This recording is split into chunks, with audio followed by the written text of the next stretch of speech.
ছোট মাসিমণি, কি বলতে চাইছো তুমি? তোমার কি মনে হচ্ছে আমি এগুলো ইচ্ছে করে করেছি? রূপকথা, থাক না এখন এসব কথা। তুমি উঠতে যাও না, শুয়ে থাকো। আর মাসিমণি, তোমাকেও বলবো, এখন কি কথাগুলো না বললেই নয়। মানে কখন কাকে কি বলতে হয় দেখছো তো, মানুষটা অসুস্থ। আমি তো রূপকথাকে কিছু বলিনি। রূপকথা গায়ে এত লাগলো কেন? হ্যাঁ, আর তুই আমার সঙ্গে এভাবে কথা বলছিস কেন? তুই তো 1 বছর এখানে ছিলিস না, কিছুই জানিস না। এ বাড়িতে কত ঘটনা ঘটে গেছে, তুই তো কিছুই জানিস না, কিন্তু আমরা জানি। আর এটা জানিস তো, পৃথিবীর সবার মুখ বন্ধ করতে পারলেও আমার মুখ বন্ধ করা যাবে না। রূপকথা, তোমার এতটা মাথা ঘুরে গিয়েছিল, তুমি এভাবে হঠাৎ উঠে বসে পড়লে কেন? এটা কিন্তু ঠিক হলো না। তোমাকে আরো আস্তে আস্তে উঠতে বসতে হবে। না না, তুমি এই অসুস্থ অবস্থায় এই রিস্কটা নিও না। না না, শুয়ে পড়ো। এটা কিন্তু উচিত হলো না।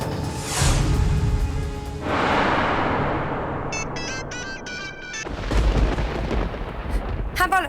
হ্যাঁ বলো মানে? তুমি কি আমার সঙ্গে ইয়ার্কি মারছো নাকি? কটা বাজে এখন? আরে এখানে একটা ঘটনা ঘটে গেছে। কি এমন ঘটনা ঘটেছে বাড়িতে যে এখনো পর্যন্ত যার জন্য বাড়ির একটা লোক এখানে এসে পৌঁছলো না? সব সময় তুমি লেট করো, সব সময়। আর তুমি লেট করবে, তোমার জন্য আমাকে সাফার করতে হয় সব সময়।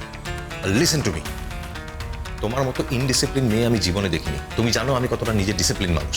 আচ্ছা ঠিক আছে, তোমার যদি বলারই থাকে তাহলে এক কাজ করো, গড় করে বলে যাও, আমি সব শুনছি। তারপর তোমার বলা হয়ে গেলে তুমি ফোনটা রেখে দিও। তাছাড়া আবার কি বলবো তোমার মতো মেয়েকে? কোনো টাইম সেন্স নেই, কিচ্ছু জানো না, কোনো ডিসিপ্লিন নেই। তোমার জন্য আমার আমার প্রেস্টিজটাই চলে যাবে। সারা জীবন চাকরির জায়গা আমাকে মাথা হেড করে থাকতে হবে, বুঝেছো? ও তাই বুঝি? হ্যাঁ তাই। নাও কাম টু দ্য পয়েন্ট। এখনো বাড়ি থেকে বেরোনি কেন? ফোন কেন বারবার কেটে দিচ্ছিলে? কারণ রূপকথাদির একটা অ্যাক্সিডেন্ট হয়েছে।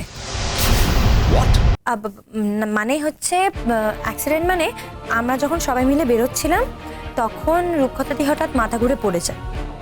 হ্যাঁ, রূপকথাদির শরীরটা খুব একটা ভালো নেই, তাই অনন্য স্যারকে ডাকা হয়েছে। এখন রূপকথাদিকে নিয়ে টেস্ট করতে যাওয়া হবে। ও, রূপকথার মাথা ঘুরে পড়ে গেছে বলে বাড়ি শুদ্ধ সবাই এখানে আসাটা ক্যান্সেল করে দেবে, ইভেন তুমিও। এটাই বলতে চাইছো তো? ওমা, তুমি কি বলতে চাইছো তাহলে? রূপকথাদির এই অবস্থায় তাকে ফেলে দিয়ে আমি ড্যাং ড্যাং করে চলে যাবো অ্যাওয়ার্ড নিতে? সবাইকে নিয়ে না আসতে পারো, তোমার তো নিজে এতক্ষণে চলে আসার কথা ছিল। তুমি তো জানো তোমার এখানে আসাটা কতটা জরুরি আজকে। তোমাকে প্রাইজ দেওয়া হবে, সবার ওয়াইফরা আসবে, নিজের হাজবেন্ডের কাছ থেকে প্রাইজ নেবে। তাহলে আমার বেলাতে কেন এমন হবে বলো তো, যে তুমি অ্যাবসেন্ট থাকবে আজ? সবাই দেখতে চাইবে, জানতে চাইবে রণজয় চ্যাটার্জি ওয়াইফ কোথায়। সবাই দেখবে ইমন মুখার্জি অ্যাবসেন্ট। বাহ! রূপকথাদিকে আমি একা ফেলে কিছুতেই এখান থেকে চলে যেতে পারবো না। কি বলছো কি তুমি? হ্যাঁ, আর দেখো এমনিতে অনন্য স্যার এসেছেন, উনি দেখছেন রূপকথাদিকে, আর তার উপর কিছু টেস্ট করাতে নিয়ে যাওয়া হবে। অবশ্য স্যার বলেছেন যে ভয়ের কিছু নেই, কারণ সবকিছু নর্মালি আছে। একবার দেখে নিই, যদি সবকিছু ঠিকঠাকই থাকে তাহলে আমি চলে যাব। হ্যাঁ, কনসিডার করো, কনসিডারই করো সারা জীবন। আর কি করবে? হ্যাঁ, সারের মতো চাচ্ছ কেন? কানে লাগে না? ঠিক আছে, তাহলে ফোনটা রেখে দাও, আমার সঙ্গে কথা বলতে হবে না। ওটি তো পারো, সারের মতো খালি চেঁচাতে আর মেজাজ দেখাতে, আর তো কিছু জানো না। Shut up. You shut up. What? কি হোয়াট? তুমি আমাকে শাট আপ বলতে পারবে, আমি তোমাকে শাট আপ বলতে পারবো না? এইদিকে দেখছো এতটা ঝামেলার মধ্যে রয়েছি, তা না ওনার চাকরির জায়গায় ওনার মেজাজটাই সব, ওনার প্রেস্টিজটাই সব। দেখছো এখানে একটা অবস্থার মধ্যে রয়েছি, আগে দেখি রূপকথাদের কি অবস্থা, সেটা না জেনে আমি চলে যাব? ঠিক আছে, আসতে হবে না, আমি বলে দিচ্ছি তুমি আসবে না। তুমি কি আমার মেসেঞ্জার নাকি? হ্যাঁ, আমি যেটা করবো না সেটা তুমি জানাতে যাবে আমার হয়ে? কিচ্ছু করতে হবে না গো, আমার হয়ে কোনো কাজ তোমাকে দেখাতে হবে না। তুমি চুপচাপ থাকো, আমার যদি মনে হয় আমি যেতে পারবো না, আমি ঠিক তোমার স্যারকে জানিয়ে দেবো। ঠিক আছে, যা ইচ্ছে তাই করো, রাখছি ফোন। কি খেলি তো রনর কাছে বকুনি? জানতাম আমি। বকা খাবে না বা কেন বল? অত বড় বড় অফিসাররা সবাই বাড়িতে এসে বলে গেছে, জানো তো অনন্য, বারবার করে নেমন্তন্ন করে গেছে। এখন রনর অফিসের ব্যাপার, সেখানে তো তার একটা সম্মান আছে, তুই বা বারবার ওর সম্মান কেন নষ্ট করবি? তাছাড়া তুই যে এখানে থেকে বেশি কিছু করতে পারবি তা তো নয়। এই তো অনন্য বলছে সমস্ত পরীক্ষা নিরীক্ষার ব্যবস্থা করবে, বাচ্চা আছে ওর সঙ্গে। তুই গেলে মানে আমার তো মনে হয় না কোনো অসুবিধা হবে, তোর এখানে থাকার দরকারটা বা কি? ইমন, তুমি চলে যাচ্ছ? না মানে তুমি চলে গেলে আমি একটুখানি হেল্পলেস সিচুয়েশনে পড়বো আর কি। না না রূপকথাতে তুমি একদম এরকম ভেবো না, আমি তোমাকে ছেড়ে কোথাও যাচ্ছি না। ও যতই রাগ করুক না কেন, আমি তো যেতে পারবো না যতক্ষণ না তোমার টেস্টের রেজাল্ট বেরোচ্ছে, সম্পূর্ণ টেস্ট হচ্ছে। আমি এখান থেকে কোথাও যাবো না, চিন্তা করো না। রূপকথা প্লিজ, ইমনকে বোধহয় আজকে আমাদের সবারই ছেড়ে দেওয়া উচিত। এটা রণর একটা চাকরির ব্যাপার, এখানে চাকরির জায়গা। আলটিমেটলি রণ কিন্তু সাফার করবে এর জন্য। বাবা, এত ভালোবাসা, এত ভালোবাসা তোমার কোথায় ছিল এতদিন গো? মাসিমণি প্লিজ এরকম হার্ট করে করে আমাকে কথা বলো না। আমি তোমাকে রিকোয়েস্ট করছি, আমার শরীরটা একদম ভালো নেই, আজকের দিনটা অন্তত আমাকে ছেড়ে দাও। কি করব বলো? চোখের সামনে এই দৃশ্য দেখে বোবারও তো বুলি ফোটে, আমি তো কোন ছাড়। উফ, ছোট পিসিমণি তুমি চুপ করো না একটু। সব ব্যাপারে তোমায় কথা বলতেই হবে? এই হলো মুশকিল, সব সময় মুখ চলছে, কোনো নাগাম নেই গো, কোনো রাশ নেই গো। জাগে এখন তো তাকে একটু ওই পরীক্ষা করাতে নিয়ে যাওয়া হচ্ছে, তো এমন যাবে নাকি? শোনো, একটা মেয়ে যাওয়া দরকার, কখন কি দরকার না গে, শুধু দুজন পুরুষ মানুষ গেলে হয়? মা, দরকার হলে আমি যাব রূপকথার সঙ্গে। ও, ইমন, এখনো সময় আছে, যা যা তুই টুবলুর সঙ্গে বেরিয়ে যা যা। আমার মনে হয় ডাক্তার হিসেবে এখানে চূড়ান্ত কথা বলার অধিকারটা আমারই আছে। হ্যাঁ ভা, বলো তো, তুমি যা বলবে তাই হবে। আমি বলি, আপনারা সবাই বেরিয়ে যান। আমি আর বাদশাহ রূপকথাকে নিয়ে টেস্টগুলো করাতে যাচ্ছি। আর কোনো মেয়েদের ওখানে থাকার দরকার নেই, কারণ ওখানে মহিলা অ্যাটেন্ডেন্ট থাকে। আর টেস্ট করে যদি দেখা যায় সবকিছু ওকে, তাহলে বাদশাহ এবং আমি রূপকথাকে নিয়ে সোজা প্রোগ্রামে চলে যাব। আর প্রোগ্রামে তো আমারও ইনভিটেশন আছে, ওখানে তো আমারও থাকার কথা। আমি কি ওটা মিস করতে চাই নাকি? আজ ইমনের এত বড় একটা অ্যাচিভমেন্ট, এটা আমি দেখবো না?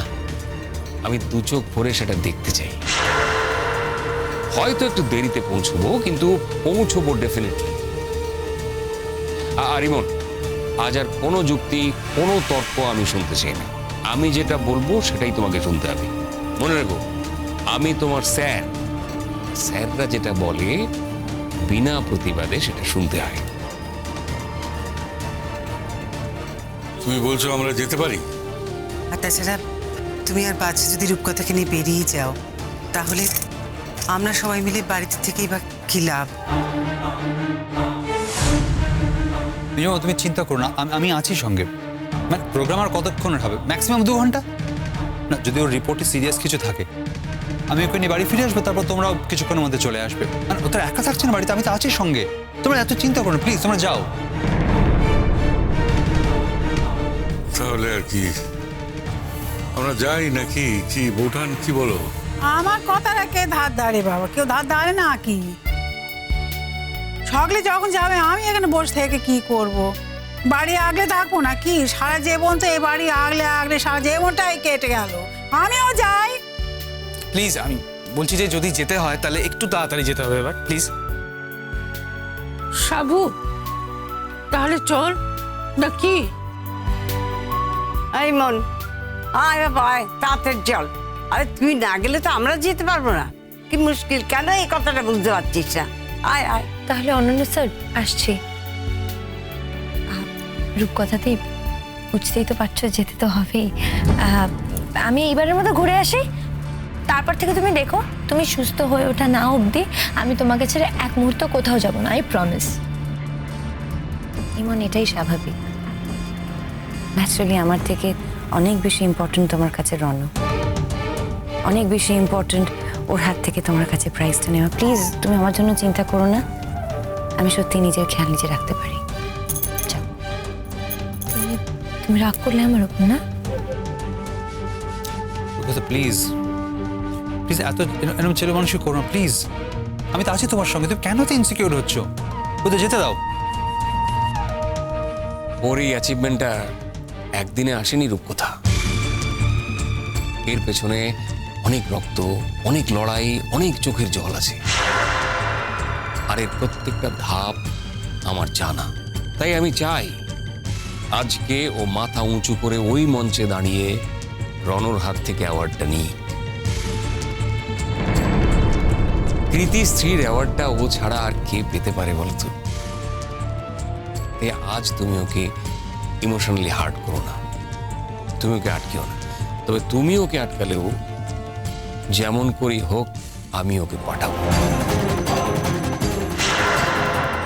তাহলে চলো আমরা এগোই। Take care.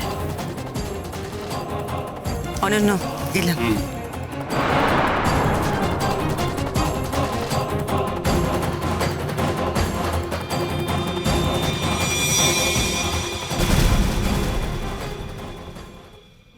मेरे वतन के लोगों जरा आँख में भर लो पानी। কুসুম